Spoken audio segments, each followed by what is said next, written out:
Halo, selamat pagi. Jumpa lagi ngopi bareng bersama Ujang Rawing. Masih di Andung Gauro, masih bab kesehatan atau bab penyakit.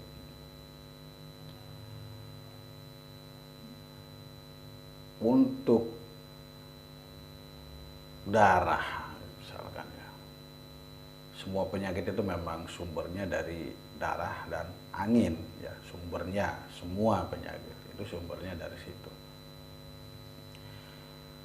Darah ini kalau kekurangan pangan, ya, kalau kekurangan pangan ini akan memberontak, menagih, ya, menagih. Akhirnya membuat kita jadi nafsu, ya, jadi nafsu dan emosi karena kekurangan makan pangan tadi. Setelah dia diberi makan, ya, makan kita jadi tidak kontrol, bahkan sampai sekenyang-kenyangnya mungkin ya. Tapi kita tidak tahu ya makan yang kenyang itu seperti apa. Orang zaman sekarang ini jarang makan sampai cendawan ya, atau bahasa Sunda terap, bahasa Jawa gelegean. Nah, orang sekarang itu jarang makan sampai yang namanya terap atau cendawan. Kenapa? Karena yang dia makan sekarang ini tidak bervitamin, tidak bergizi, karena ketutup oleh MSG atau Eisen, sehingga yang ada di dalam perut kita ini sekarang ini adalah begah ya, bukan kenyang. Begah itu seel ya, bahasa Sunda seel, enak ya, menjadi enak, bukan kenyang. Makanya baru makan sedikit aja kadang-kadang enak, timbulnya seperti itu. Nah itu bukan kenyang. Orang yang kenyang ini makan selalu bercendawan, misalkan nah seperti itu ya. Nah itu kalau kita biarkan, itu akan menjadi darah kotor ya. Dan darah kita kekurangan makan, akhirnya itu hanya bisa menutupi di luar saja, menjadi darah kotor ya. Dan darah kotor ini ya, naik ke jantung, dan jantung ini tidak bisa membaginya. Karena apa? Darah yang bersihnya kurang, banyakkan darah kotornya, akhirnya jantung tidak bisa membagi. Nah, ini bisa terbagi oleh jantung. Nah kalau yang bersihnya nggak ada, apa yang mau dibagi ya, kebanyakan darah kotornya. Dari mana untuk tahu darah kita ini banyak yang kotor atau yang bersih? Taunya kita bisa dari buang gas misalkan ya. Buang gas itu bau sekali misalkan. Nah, itu artinya sampah, artinya banyak yang kotornya daripada yang bersihnya. Kalau banyak yang bersih, buang gas pun mungkin tidak sebau yang sampah tadi, yang kotor tadi. Nah, itu dibagi oleh jantung, darah itu dibagi oleh jantung, yang bersih kemana dan yang kotor kemana. Dan yang kotor ini bisa terkebuang melalui air seni tadi ya, yang kotor-kotor. Nah setelah dibagi ya, itu pun kebaginya adalah melalui angin dan sebuah pernapasan, kedorong ke sono kemari. Nah, yang kotornya terbuang, nah, lalu yang bersihnya masuk. Nah kalau yang bersihnya kurang, maka kita akan menimbulkan menjadi penyakit jantung atau lemah jantung, karena jantung harus membagi darah yang lebih banyak kotornya daripada bersihnya. Akhirnya membuat orang itu susah tidur dan cemas, punya rasa khawatir, punya rasa khawatir yang tinggi banget lah, khawatir dan cemasnya itu benar-benar. Nah, itu adalah ya cara mencegah itu semua harus dengan sabar ya, harus dengan sabar dan harus makan yang bervitamin, ya, harus olah napas yang baik. Misalkan mungkin yang belum tahu bisa olah napas dengan melalui senam olahraga biasa, mungkin yang belum paham. Tapi yang sudah bisa mengikuti Andum Kawruh bersama Ujang Rawing adalah bisa diatur napas dengan cara-cara yang sudah disebutkan di bab-bab yang lain gitu ya, yang sudah bisa mengikuti Rawing tadi. Nah, karena apa? Kalau kita sudah bisa sabar, ya, itu adalah sifat Tuhan, itu adalah welas asih sebenarnya. Ya. Tidak ada penyakit yang diberi oleh Tuhan, tidak ada. Tapi memang kita sendiri yang tidak mau dengar dan tidak mau mendengarkan, akhirnya menimbulkan menjadi penyakit jantung. Itu caranya seperti apa? Ya, caranya seperti biasa, kita tekan dengan 6 jari di bawah pusar, kita tekan pelan-pelan sampai 5 menit. Nah, setelah itu tangan kiri kita angkat dan kita pegang bagian jantung selama 5 menit. Nah, setelah itu sarananya gitu atau jamunya misalnya kita makan jantung pisang batu. Jantung pisang batu kita kukus, kita makan, jangan dikasih apa-apa. Kalau mau ya kasih garam sedikit. Ya, jangan dikasih bumbu-bumbu ya. Nah, itu akan mengobati lemah jantung tadi atau darah tinggi ya. Kalian bisa langsung praktekkan ini semua masalah penyakit-penyakit jantung yang mungkin selama ini orang takutin. Karena apa? Jantung kalau sudah lemah, makanya penyakit yang paling ditakuti adalah jantung. Nah, terus kalau sudah begitu, ya, yang saya bilang tadi, kalau terlalu banyak kotoran, tidak ada yang dibagi oleh jantung, sampahnya itu adalah larinya ke kencing ya, atau ke air seni tadi ya. Nah, terus jangan dikira sampah yang dibuang lewat air seni atau lewat BAB, jangan dikira selesai. Tidak. Sampah itu tadi bisa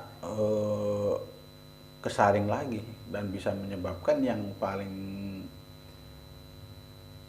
kasar baru kebuang lewat BAB. Tapi ada yang kasar kedua, yaitu adalah yang sifatnya cair yang keluar jadi air seni tadi. Tapi kalau itu kalian diamkan, lama-lama akan menjadi keras dan mengeras dan akhirnya bisa menjadi kencing batu ya. Kalau bahasa sekarang mungkin ya kencing batu atau kencing yang terganggu. Nah, kalau sudah seperti itu kan akan jadi lebih bahaya ya. Kalau sudah kencing batu justru akan nakutin, bahkan bisa-bisa kalau ke rumah sakit pun bisa dioperasi. Terus apa jamunya?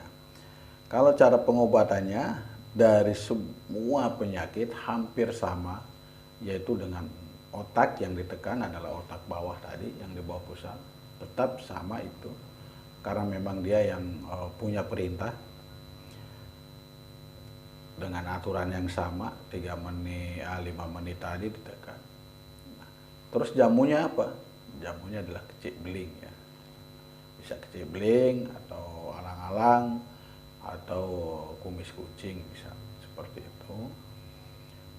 Atau bisa dikompres dengan air es ya selama 3 menit. Nah, itu akan membantu mengobati sakit kencing ya. Nah, terus yang sampahnya tadi terbagi menjadi air kencing itu akan sebuah jadi penyakit. Lalu apalagi efek dari itu semua? Nah, ini. Karena tidak ada cairan yang dibagi oleh otak tadi, semuanya kebuang. Nah, akhirnya timbulnya naik ke otak atas ya. Nah, otak atas karena tidak kebagian cairan atau gizi atau makanan tadi, timbulnya apa? Emosi, marah-marah, kepala jadi sakit ya. Karena otak tidak terbagi makanan, tidak cairan, akhirnya dia tidak bisa perintah, tidak bisa suruh. Mungkin kalau bahasa kita ngambek kali ya gitu ya, karena dia tidak kebagian jatah, ngambek gitu. Terus kalau sudah ngambek seperti itu, apa yang terjadi? Dia kalau sudah ngambek, tidak ada yang diperintah, tidak ada yang suruh, akhirnya stroke ringan, tangan kita tidak bisa bergerak ya. Karena saking keselnya dia mungkin, atau bahasanya marah, saking marahnya dia. Terus bagaimana cara mengatasinya? Kita bisa mandi tengah malam gitu, kalau bisa air hujan, atau kalau tidak mandi wubung, mandi di tritisan ya kalau bahasa sini. Kalau bahasa Jawanya mandi wubung. Terus kita, kalau cara dipijit masih sama dengan tadi ya, ini otak, karena ini bagian otak atas yang nggak perintah, tetap kita harus tekan tetap otak yang bawah juga, tapi sambil pegang otak yang atas sampai dia perintah. Dan dia kalau sudah kebagian cairan tadi, dia akan timbul ada tentram. Makanya untuk mengobati ini kita harus bisa tahan emosi supaya kita bisa tentram. Pantangan ya, kita jangan makan daging kambing ya, pantangannya itu. Nah, terus kalau sudah itu tidak perintah juga ya, maksudnya kadang-kadang kan sudah lewat itu penyakit, kadang-kadang kan kita baru sadarnya sekarang ini. Nah, kalau misalkan ini sudah tidak diperintah, pundak atau bahu yang saya bilang tadi sudah tidak bisa perintah, air mata kita pun jadi terganggu, pegal ya, karena kekurangan tadi ya, kekurangan. Nah, selain mata yang pegal apa? Yaitu adalah boyok. Boyok itu pinggang. Pinggang itu karena apa? Dari ginjal ya, ada yang kiri yang sakit. Kenapa? Sama, dia pun tidak kebagian pembagian tadi soal makanan, soal cairan, tidak kebagian. Akhirnya boyok kita pun akan menjadi sakit. Nah, itu ya harus dibaluri beras kencur dari atas sampai ke bawah, dibaluri beras kencur. Terus tetap masih, kalau masih mau menggunakan dengan pijit ya, pijit yang saya bilang apa, sebenarnya bukan pijit, bahasanya adalah tusuk jari sebenarnya, tusuk jari ini. Nah, jari tekan tadi. Nah, kalau sudah begitu baru bisa kita sembuh ya. Dan buat mata kita yang sudah kena seperti itu, bisa ditambah di rambang air garam ya, air garam. setelah pakai air garam, Abang, sudah terasa ringan, baru bisa sembuh. Makanya perhatikan bab makanan, kita harus makan yang bergizi dan yang bervitamin agar organ tubuh kita ini menjadi sehat dan terbagi. Makanan itu akan terbagi dan cairan akan terbagi. Jangan makan terlalu gurih, jangan makan yang mengandung MSG, jangan makan yang mengandung esen. Terus usahakan kalau misalkan kita hobi sambal, makan sambal, bijinya jangan sampai kemakan. Agar apa? Karena lambung kita itu sifatnya halus, biji cabai itu kasar, tidak bisa dihancurkan oleh usus, oleh lambung tidak bisa dihancurkan. Akan membuat kita jadi perih, ya, usus kita jadi perih. Cukup sekian dulu bab pengobatan. Lain waktu saya sambung kembali. Wassalamualaikum warahmatullahi wabarakatuh.